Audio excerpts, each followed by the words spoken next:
Hello and welcome to the Jekyllhide Club. Today, inspired by Arctic Moonstone's request, we introduce a small mini-series of lectures about runes. This one is a basic introductory one to briefly describe what each rune means, how I use them, and the next one will combine all the properties into a more advanced system.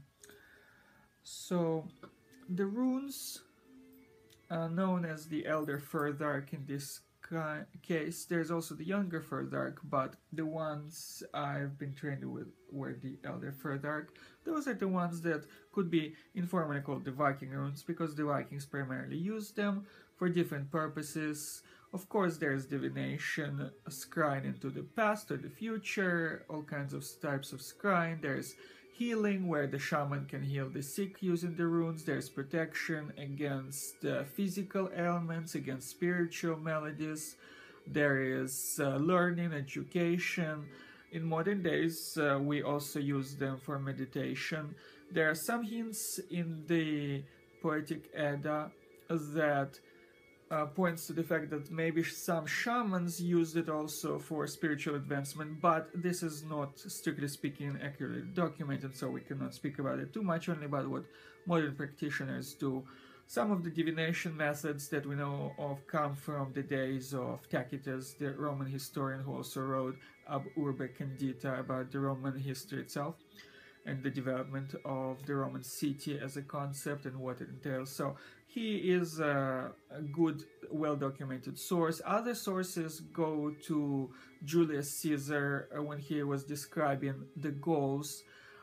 When we think of different Germanic tribes, those that are in France or England now, they're all related in a sense to the Vikings. So even though it could be a confusing term because we think of properly German people, that is not the case. When historians speak of Germanic tribes, the way I speak of them, it is about those Germanic tribes of the past that are all of related sort of culture where they practice similar ideas. So the runes they use, the divination they use, the language they use, all of that is compatible culturally, linguistically, mythologically, semantically. So Julius Caesar describing the Gauls against whom he fought is another good source about their divination. And those are basically the sources. A lot of it is reconstructed. And runes, because they, although they're a very old divination system, by millennia older than any of the real tarot decks documented and attested, other than hypothesized. So runes are much older, and because of that, they all, on one hand, have the power behind them, the power of the years, the knowledge, the lore. On the other hand, because Christianity displaced the pagan religions around which the runes were based, we also have less documented information. And because of that, enough of it has to be reconstructed, and historians started working on the runes since 1700s, roughly, to less or greater effect. There are still different inscriptions being uncovered, even in recent days, from Sweden, different kings left behind them different graves. So that's how we know about the runes, what they mean. There are poems about the runes in both the old Nordic dialect itself and in Old English, and there are Anglo-Saxon runes different from the Ogam that you might have been familiar with, but the runes are slightly different. Many of the words in English themselves have their roots in the runes. So again, those are all the different sources of knowledge about the runes. So without further ado, we introduce the first letter of the runic alphabet, the one that gives rise to the very name of the alphabet, as Furthark. This is the rune Fehu. In Anglo-Saxon, it would be called Fehu. It is related to the word for fees, as in receiving fees. It has several monetary connotations. Its very shape reminds us of the horn of the cow, and the cow represented livestock and wealth in the ancient world. It allowed trading in currency. That was the economical currency of the time. If you're thinking of the dollar, this is the dollar of the past.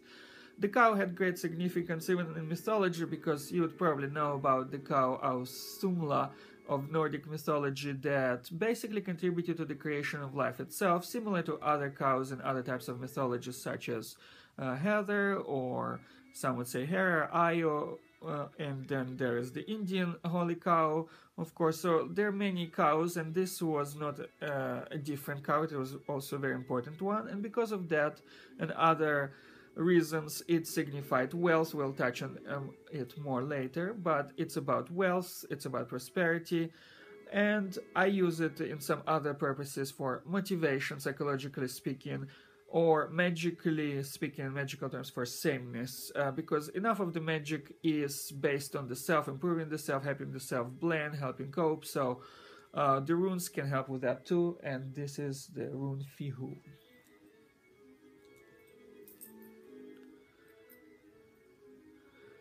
The next rune is It represents the wild oryx. Oryx was mistakenly considered to be a type of bison, and it got extinct around 1629 was the last oryx in existence documented, but they have a very long and respectful history. They're described in the runic poem as a mighty fighter, and Julius Caesar tells us that those tribes that practice the runes, they like to harden their youth on the challenge that is the oryx, because it would take usually more than one to slay a big orc, and even then some of the people would get hurt, so it was never an easy outcome. So because of that, it represents the challenge, but it is the challenge that could be overcome with willingness, with cooperation. In later times, because of the sparsity of the oryx as it started dying out, even in medieval times already, they would make horns, drinking horns out of their horns. And because of that, the oryx also represents a type of triumph and victory. So it is not only the challenge, but also the ability to overcome the challenge.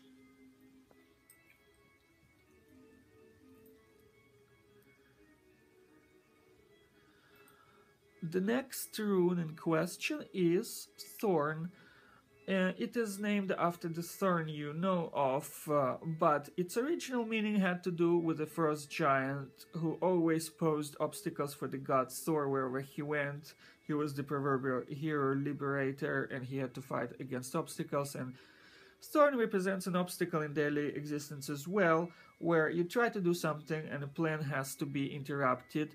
And enough of the time it's in your favor, but whether you see the favor, whether you see the benefit or not, it's always unpleasant to be interrupted when you plan something. So Thorn, even in its positive connotations, in its positive position, it still could be problematic, but it could still represent your greater good depending on the overlaying runes.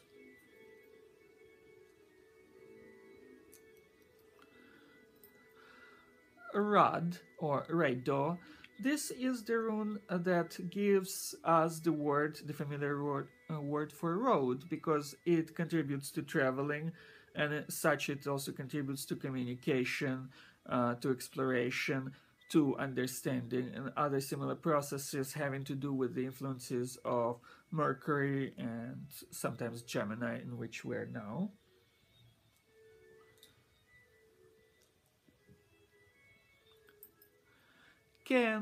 Kenaz is the reconstructed name for it.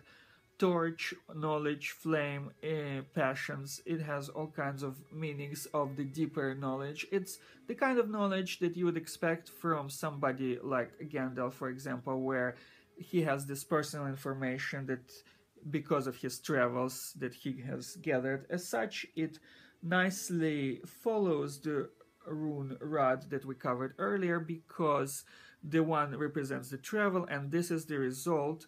Ken is the result of the knowledge obtained through the travels.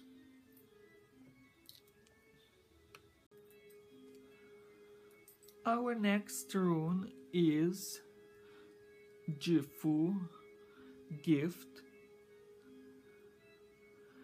It has direct connotations to the word for gift, and the gift it represents kind of reminiscent of the concept I heard in Charmed, where it is the kind of gift that you cannot always give back. Sometimes it's the kind of gift that stays with you. It could be inner gift, or inner ability, talent. It could also be a temporary gift that somebody gives you, and sometimes you cannot even appreciate it specifically as a gift. Sometimes it feels more like a chore, like you don't want to do it, but something inside of you tells you to do it anyway. So it's all the runes, they're always having double connotations. The whole Nordic mythology is filled with them all the way up to Ragnarok. All the gods have dual aspects, and the runes, because of that, they have both positive and upright positions, upright or reverse, just like you remember in the tarot.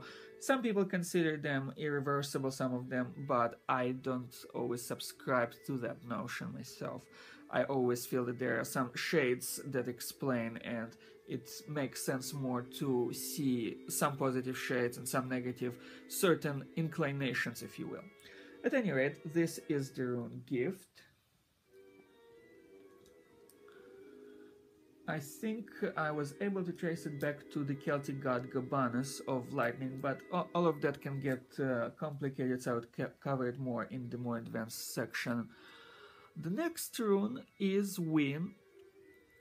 I tie it to the gods Hephaestus, or the Nordic equivalent Heimdall. It represents inner joy. It can have to do with periods of isolation, and the isolation contributes to your self-understanding, to understanding of what you like to do, and through that of what you are yourself like. And they shouldn't be always equivalent to who you are and what you do naturally, but this is such a great correspondence between what you do and who you are that it is more meaningful to speak in terms of your actions, because the actions represent a great part of who you really are on a deeper level. So this is the rune Win, also known as Wunjo in the Nordic reconstruction. And then we have the sometimes dreaded rune Hail, also known as Hagal or Hagalaz. Just like its name, it represents rapid disruption to your plans, sudden, unexpected, violent. It shouldn't be pleasant whether it's in its upright or reverse position.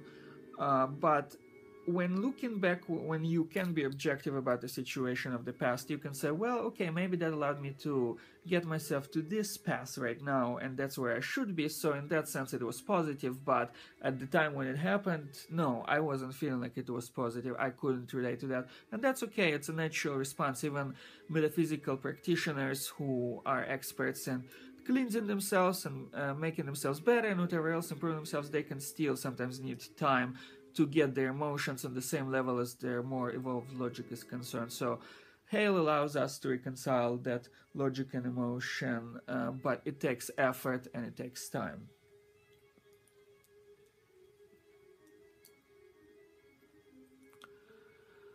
The rune Need, it's spelled differently, but it even relates to the word need we know of. It implies something that you actually need instead of what you want, as the famous Rolling Stone song says.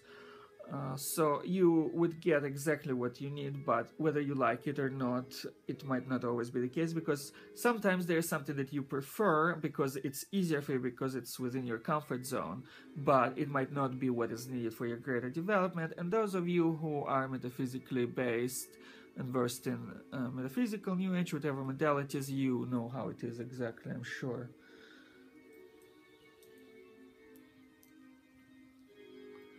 Then the next rune we have is Ice. It could represent the familiar phrase walking on thin ice. It could also represent proceeding carefully, yes, and also sometimes stopping in the first place before, because it just seems dangerous and unwise. It could be about a timing factor where you try to do something and it doesn't work out, and you know, right now this is not the right time to do this. So if you do try to push ahead, you can break through the ice and fall, and it could be unpleasant. So this one just cautions you that for now this is not a time to start a new project. It's time to put it on hold. Our next rune is Jera. It is often translated as year, but the more appropriate etymology is a year or a season of harvest, and it's not just used by the Vikings this way, the Greeks and other cultures used it similarly. So it is the concept of a harvest that comes seasonally in cycles and represents the process of you sow as you shall reap. And whatever effort you put into it is the effort that pays out. So the harder work gets rewarded, the lesser effort might not. So it's direct correlation, it's a form of justice, it is rich harvest if your effort was significant.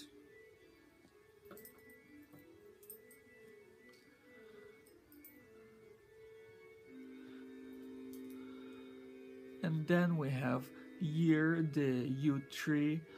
It's significant in many pagan sort of rituals reconstructed now and those that were practiced in the past. Some folklore in Germany mentions the yew tree, some Latvian folklore also mentions it as a type of related to fertility, so it's considered generally a beneficial rune. The rune for a tree, of course, Celtic pantheon especially respects all kinds of trees and even made an astrology of them, so there is that significance from, if you know any Celtic tales, they could be relevant to understanding this rune. I sometimes think of it as the one that represents the Battle of Agincourt between the English and the French, because the English archers prevailed there for the first time using a specific type of tree and their skills, of course, and I think this is the tree that they used in constructing their bows. So to me this is the symbol of victory, and if it's accompanied by a positive for example, that we covered earlier, that it could represent a good omen for a promising result.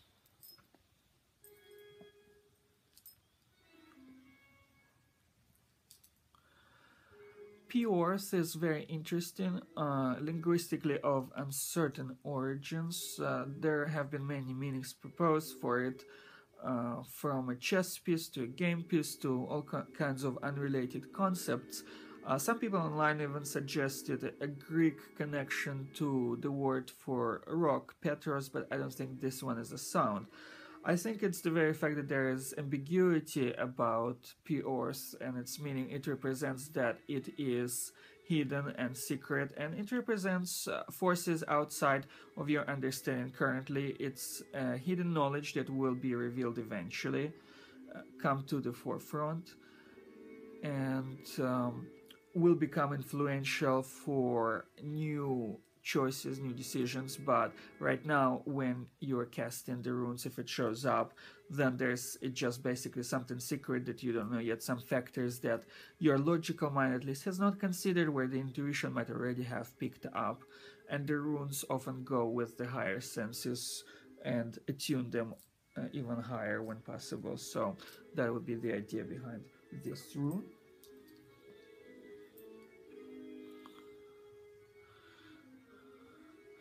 And another positive rune, generally elk.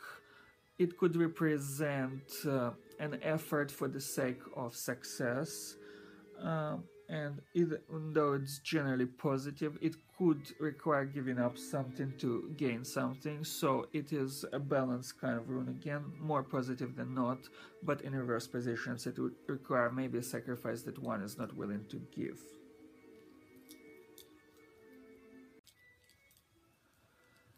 We have the rune Sigil next.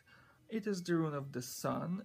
It represents inner resources, the ability to overcome, and in some cases it could be overextended if it's reversed, overreaching, trying to take on more than you can handle, type of thing. So that would be the adverse combination, but generally it's a very positive rune, and it allows you to feel confidence and strength.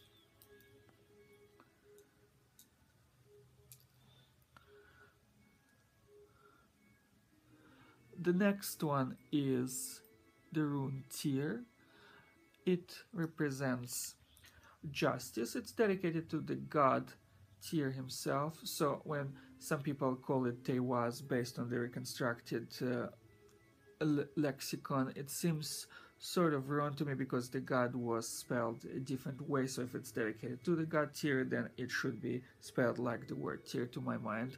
And that's how I see it. The god Tyr represents the double aspects of, on one hand, giving people what they deserve, and it could represent something like giving them what they earned themselves, so some kind of a retribution on one hand. On the other hand, it's also giving yourself what you deserve, because sometimes it's easier to give somebody else and not yourself, for good or for bad.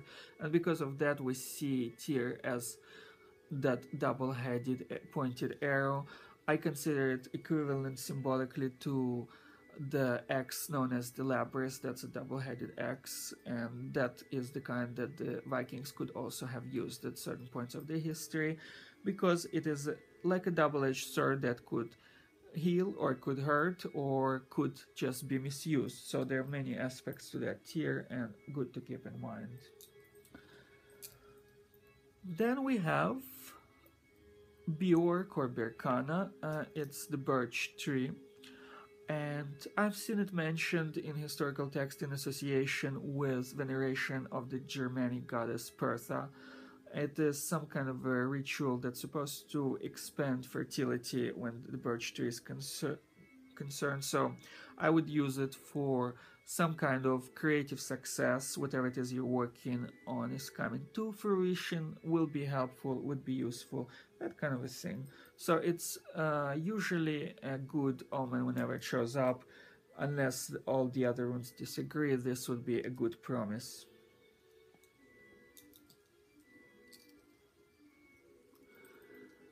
Next we have the rune Man or Mannaz. It is the rune for man. There are many different reconstructions of the concept of man in different mythologies. There's Persian Mani, there is Indian Manu, there is even Minos of the Minoan culture, and scholars, mythologists sometimes take them to be the representation of the ideal man. So this is one possibility for this rune. And the other possibility that I often see is that through personal interactions with others, we learn more about ourselves, even if it's a conflict instead of just regular interaction, even if it's an unpleasant confrontation. It's something that teaches us as like a mirror reflection, not always in a very obvious way, and it usually is beneficial, except if it's downright reversed, and then it bodes for some kind of a conflict, possibly at work, sometimes even with a superior, something that we cannot always control but can usually eventually benefit from. One of my favorite runes here is Laguz, or Laguz as some call it. It represents the powers of water, and as such, it is the creative flow that we all creative people need.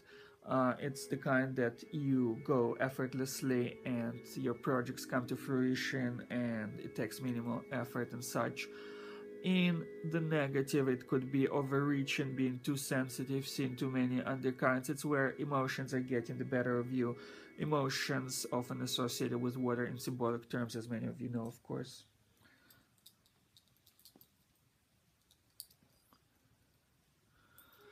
Then we have the rune Ing, some call it the Ingwaz, but it is simply a stand-in for the god Freyr or Frey, or those heroes occasionally associated with his cult, like the hypothetical hero Ing. The reason I accept the idea of that hypothesized hero, where I don't accept other hypotheses, is that it makes sense to me mythologically. The Greeks are talking about the Hyperboreans, who bring them the cults of Poseidon and Apollo, and to my mind, Frey is very similar in his attributes to the god Apollo. And we all know that Apollo had many different heroes associated with him throughout Greece and Cyprus as well, as much as Aphrodite ever did. So because of that, I would suggest that the hero concept is justified. In terms of psychology, this is just somebody who ventures, is the one who gains, where some kind of boldness encourages success. Basically, that's the idea. And because it's so rounded, many people consider it irreversible. Well, but as everything, I think such absolutes are not usually true. So there is a point where you can overreach yourself, when you can take a risk that is too daring and you fail. And even if other readers might not consider it that bad, I guess I would consider that psychologically you should always be aware of the different aspects before you make the decision.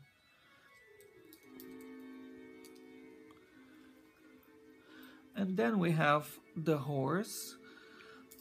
This is the rune Io, and scholars attribute even the word equine itself etymologically originally to this rune.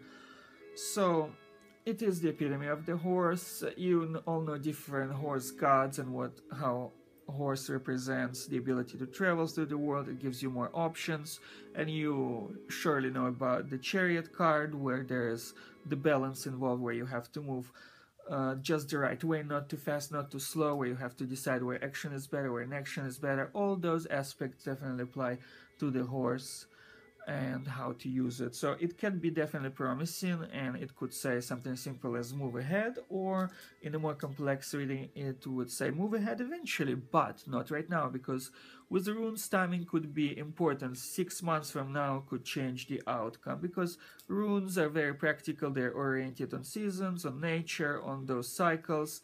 The runic shamans are the most practical of them all, so because of that, even nothing is set in stone, and the outcome can change within a season. And the horse is definitely a good reminder, because a horse in one season is a great good, and in another it's a great evil, and it could switch very quickly, just like the horse itself and its movement.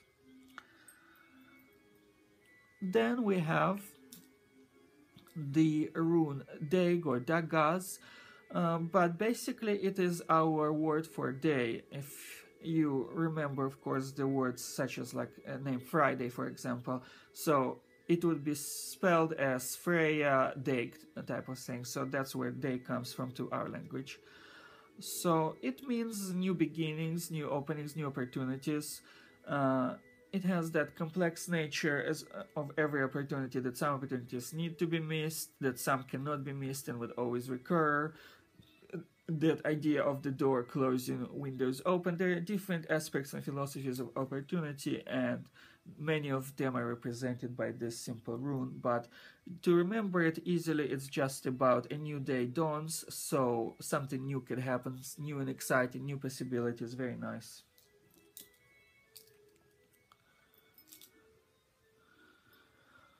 And then there's the final rune, Othel or Sila or Tilas, different spellings for the same name, different reconstructions.